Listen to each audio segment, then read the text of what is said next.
মুশফিকুর রহিম নামটা শুনলেই চোখের সামনে ভেসে ওঠে এক লড়াকু যোদ্ধার ছবি। গত ১.৫ যুগ ধরে যিনি আমাদের ক্রিকেটের প্রতিটি সংকটে দেয়াল হয়ে দাঁড়িয়েছেন। অনেকেই হয়তো বলবেন, ক্রিকেটে কত খেলোয়াড় আসে, কতজন যায়, কিন্তু মুশফিক, তিনি কেবল একজন ব্যাটসম্যান বা উইকেট কিপার নন। তিনি আমাদের ক্রিকেটের আবেগ আর নিরাপত্তার অন্য নাম। ক্যারিয়ারের প্রতিটি ধাপে তিনি সমালোচনা সয়েছেন, আবার ব্যাট হাতে তার জবাবও দিয়েছেন।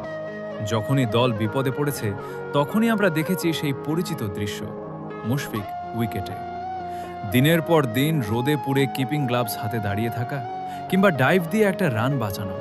এই ডেডিকেশন কি সবার থাকে? তিনি মাঠের প্রতিটি ঘাসে নিজের ঘাম ঝরিয়েছেন।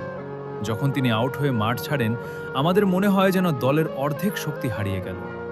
এই যে নির্ভরতা, এই যে ভরসা, এটা তো আর একদিনে তৈরি হয়নি। একদিন হয়তো তিনি আর মাঠে নামবেন না, ব্যাট তুলবেন না।